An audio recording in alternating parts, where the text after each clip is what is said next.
TFA fam, welcome in. Let's just go ahead and get right into it. Today, we're going to be hitting on our top 36 wide receivers for the upcoming 2023 season. So, our wide receiver ones are as follows: Justin Jefferson, Jamar Chase, Cooper Kupp, Tyreek Hill, Stephon Diggs, Devontae Adams, A.J. Brown, Amon-Ra St. Brown, CeeDee Lamb, Garrett Wilson, Jalen Waddle, and Devonta Smith for me. Cody, you have Justin Jefferson, Chase, Hill, Diggs, Kupp, Devontae Adams, A.J. Brown, CeeDee Lamb, Amon-Ra St. Brown, Garrett Wilson, Jalen Waddle, and Keenan Allen. We obviously have a few notable differences, but go ahead and hit us with some of your wide receiver ones you want to discuss. Yeah, I kind of just took a. I feel like I might be too low on Cooper Kupp, but like I'm struggling to move him ahead of my top four guys. He's going to be turning 30 next month, tied to Matt Stafford, who's been dealing with that lingering elbow injury for like the past 2 to 3 seasons. He has that spinal contusion injury as well. Everything sounds like it's fine for right now heading into the season, but I feel like that could get ugly in a hurry. But on the plus side, that defense looks rough for the Rams. So there's not going to be anything holding back Kupp from being the target hog that we all have got used to seeing, and the target hog that we love. I did move him up one spot from 5 from the last time we did rankings, moving him up over Devontae Adams.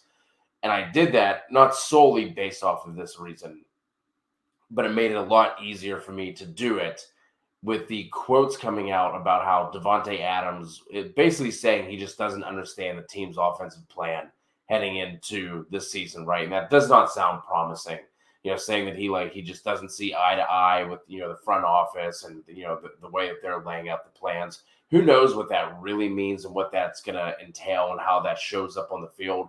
But that was enough for me to make the flip. I also bumped down CeeDee Lamb one spot. I'm just expecting a slower tempo with this team next year, more focus on the run game with Mike McCarthy at the helm. They also added Brandon Cooks. Obviously, Michael Gallup should be fully healthy. It kind of got passed over, but at the end of the season, the news came out that he had another ankle surgery. So, we weren't expecting him to be on the field at the beginning of the season. He ended up coming back a lot sooner than a lot of us thought. And then he played through an injury, ended up having another surgery. So with Cooks in the fold, Gallup fully healthy, I think we could see some of those looks be taken away from Lamb. He was wide receiver 8 last year in half PPR points per game. That was on 1,300 yards and 8 touchdowns on 149 targets. So just hard for me to see that going much higher, even though I love CeeDee Lamb as a player. Who do you have? What stood out to you when you were going through your ranks? Well, one is actually somebody that you already discussed a little bit and just kind of talked about that's Cooper Kupp. I have a wide receiver 3, and I think people are going to be a little bit more down on him than they should be. Right, in 9 games last year, and this is wild. 9 games he played, 75 catches, 812 yards, and 7 touchdowns in just 9 games last year. He averaged 22.1 fantasy points per game, which was first among all wide receivers last season. He was 7th in yards per route run, 5th in yards per team pass attempt. He had 7 or more receptions in 7 of the 9 games he played, over 100 receiving yards in 5 of 9, and was a top 5 fantasy producer in 6 of 9 weeks last season. Yes, he is 30 years old, but he is the only show in town right now there. The wide receiver room consists of, outside of Cooper Kupp, Van Jefferson, Ben Skoranek, and 5th-round pick Puka Nakau. That is it. That is all they have there. They traded Allen Robinson to Pittsburgh. The amount of targets this man could see this year, as long as he stays healthy, is absolutely off the charts. So just the volume alone makes him. I can't get him past lower him any further. He was absolutely elite when he was healthy last year. I think honestly, if that team wasn't such a train wreck, he probably could have came back sooner than what he did. But there was absolutely zero reason to try to bring him back as bad as they were. And so for that reason, Cooper Kupp, just wide receiver 3, but those numbers are just out of this world, what he was able to do on a weekly basis, what he provides your fantasy team. And then the other one is Devonta Smith, who I have in my wide receiver, top 12 wide receivers. I kind of had T. Higgins here, but I lowered T. Higgins down just a little bit. T. Higgins being a little bit more inconsistent, but Devonta Smith, I just don't think he gets the recognition that he deserves. A 27% target share last year, 1,200 receiving yards and 7 touchdowns. He was 15th in fantasy points per game, 14th in yards per route run, 11th in yards per team pass attempt, and was a top 24 wide receiver in 10 of the 17 weeks. So also somebody that is very consistent, very consolidated target share. It's really the 3 of them between AJ Brown, Devonta Smith, and Dallas Goedert. If something happens to one of them, it's only going to bump them up even further. So I love Devonta Smith this year, and I think you can actually see now that they've paid Jalen Hurts. Maybe they don't ask him to run as much and try to throw the ball a little bit more. So I love Devonta Smith heading into 2023. So those are the two guys that I really wanted to talk about.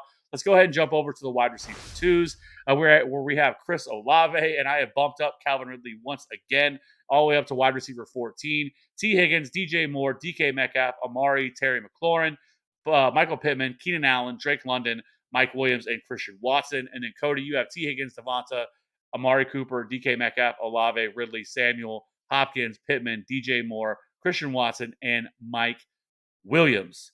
So, Cody, hit us with the good stuff. First of all, I just have to say the absolute disrespect to Keenan Allen for you to have him at 21. But we'll move on. We'll move on. This was an interesting group of receivers for me because, like, I really like a lot of these names, a lot of these options. Like, I would be happy walking out of my draft with obviously with a bunch of these names because they're not in my top 24, right? I'm just going to go and talk about Amari Cooper. Last season, wide receiver 13 and half PPR points per game. But that was prior to Watson returning to the field. Before that, he was wide receiver 8 and half PPR points per game. And something else that stuck out to me is, like, I always pigeonhole Donovan Peoples-Jones as the field stretcher. Like, he's the down the field guy. He's the one who's going to get all the deep targets. And like I said, I'm guilty of that, and I feel like he gets that rap from a lot of people, from a lot of fantasy analysts. Amari Cooper was 12th in deep targets last year, 7th in air yard share, and he was 17th in average depth of target.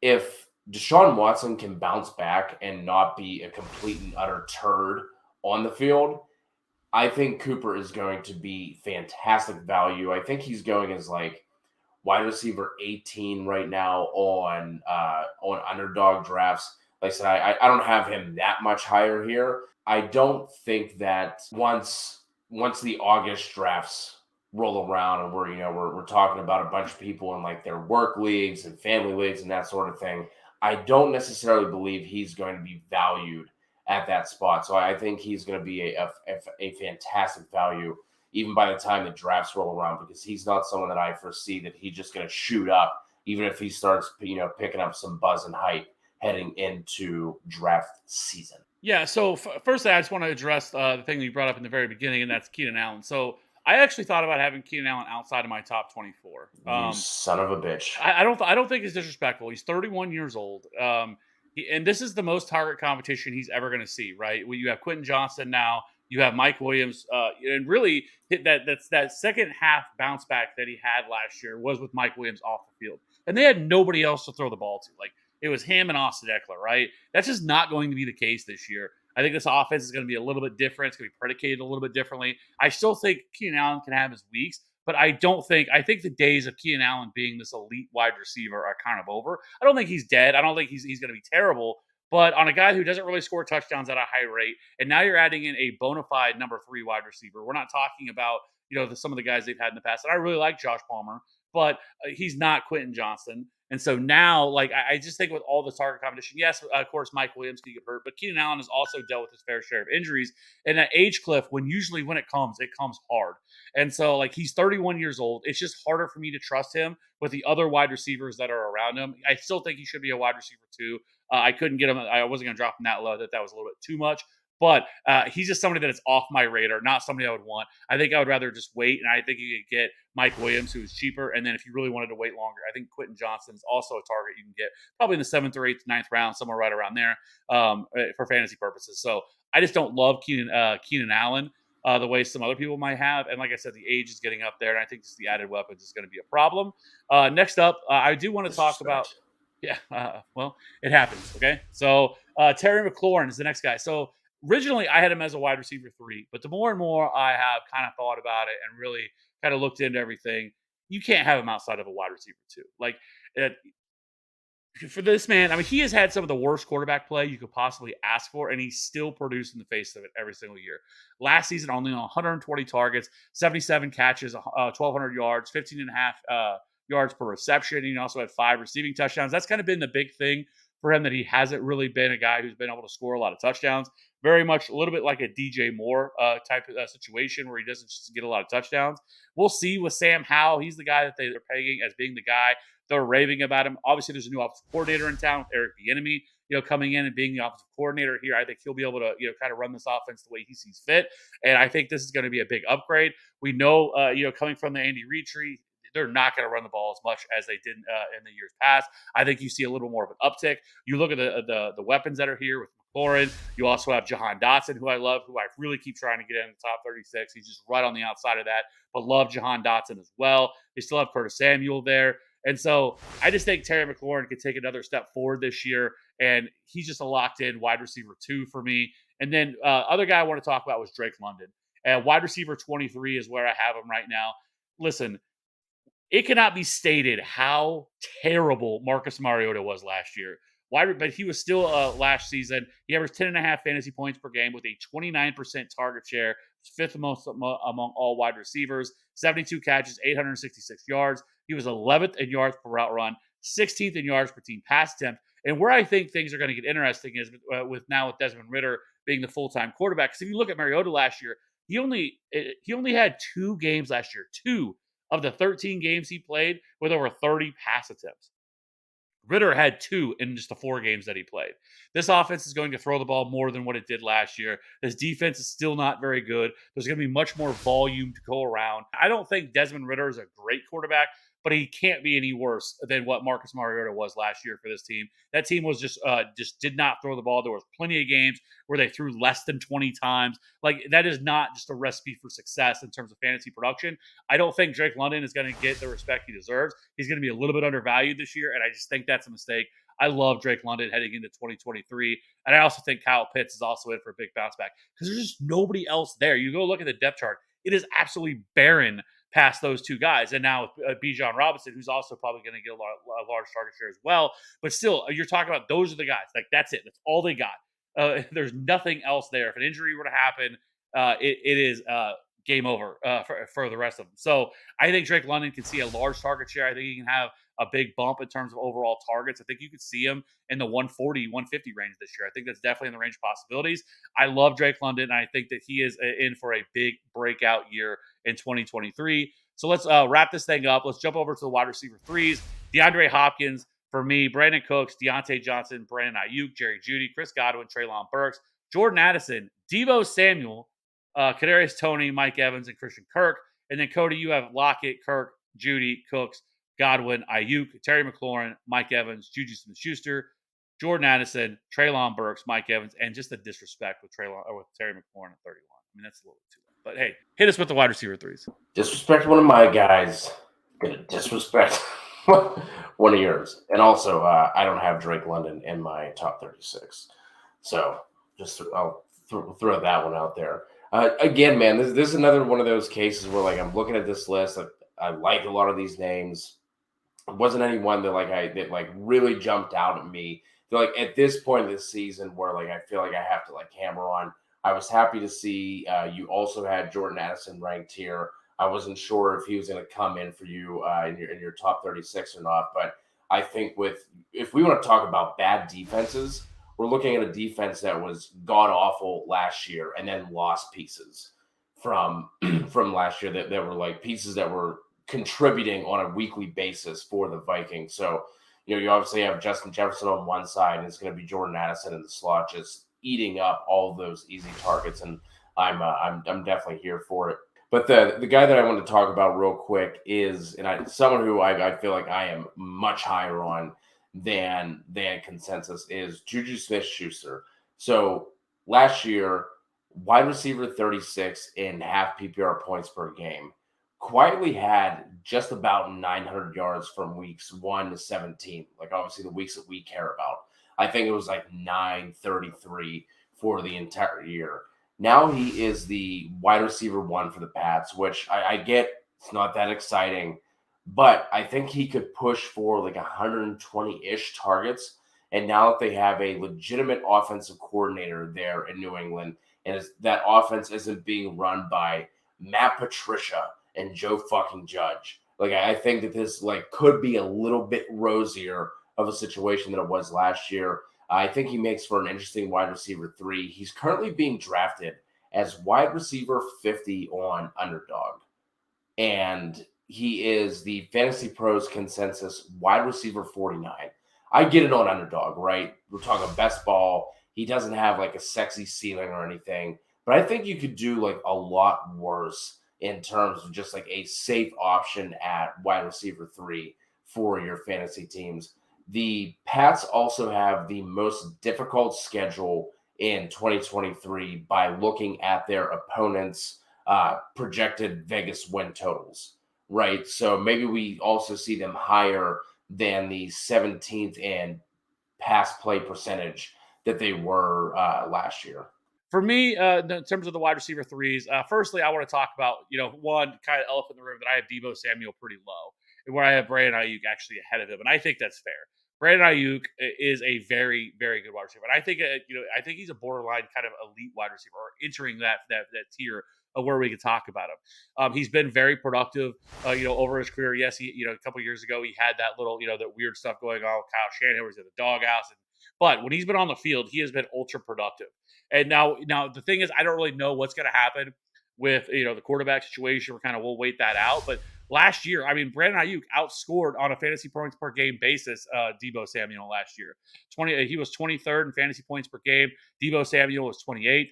And one of the issues with Debo Samuel right now is that some of his bread and butter has been taken away with Christian McCaffrey, because he was kind of that guy that was getting some of those rushing opportunities and stuff like that a game. That's kind of going away because you have Christian McCaffrey, Eli Mitchell there. Like, those opportunities aren't going to be as bountiful for him, and they really just utilize him as kind of like this pop gun wide receiver, just basically get him in a, get the ball in Debo Samuel's hand in space. But his yards per route run, but his ADOT was absolutely terrible last year. He was 82nd in yards per target. He was also 82nd in route win rate last year, 34th in yards per team pass attempt. But you look at Brandon Ayuk, and he was 24th in yards per route run, 22nd in yards per target, 17th in yards per team pass attempt, and 13th in route win rate. Like, Brandon Ayuk is very, very good. 78 catches, over 1,000 receiving yards, and 8 touchdowns last year. I like Brandon Ayuk. I think Brandon Ayuk is always undervalued. People are still holding on to Debo Samuel, what he did a couple of years ago. But this is a different offense now, and a different situation with Christian McCaffrey there. And I think it negatively affects Debo Samuel. I don't think Debo Samuel is dead, but I just won't have any Debo Samuel where he's going to be coming off the board, because people are going to be drafting him like a top 12, top 15 fantasy wide receiver. And I just don't think he's that anymore, at least right now. And something happens to Christian McCaffrey, all this could change. But Debo Samuel has also dealt with a lot of injuries in his career. So, and then Treylon Burks, wide receiver 31, 11 games last year. He had 24% targets per route run share last year. Obviously that offense was terrible last year, but he is the only guy in town. As long as he can stay healthy, he dealt with some injuries last year throughout the entire year, but there is no target competition there whatsoever. Nick Westbrook, Akine, Kyle Phillips are the only wide receivers that are there, and Chigakonkwo at tight end. Like, that is literally his only competition that he's going to have. He could see a massive target share. This is one of those situations where you want to follow the targets, follow the volume that's going to be there. Yes, this isn't an offense that's going to throw the ball 600 times, but regardless of that, there's just nobody else there. So thinking that he can get to 130, 140 targets, I think is definitely in the range of possibility. Maybe that's a little high, but still, I still think Treylon Burks is a lock to get 120 targets plus this year. And he is still very good in yards after the catch. He flashed last year what he brings to the table. So I think a second year breakout is coming for Treylon Burks. And then, I do have Kadarius Toney in my top 36. That is very volatile. We're going to have to see how things play out there in Kansas City, because it's not crazy to think that Sky Moore or Rashee Rice could end up, kind of being this team's wide receiver one. It's not going to be MBS, but I do like taking shots later in drafts on a guy like Rashee Rice or Sky Moore. There's been some buzz about both of them. Rashee Rice crushed the OTAs, the rookie minicamp stuff. But, obviously, we got a long ways to go to get to training camp. So keep it locked in here. Hit that like and subscribe button. We'll see you on the next one. Bye.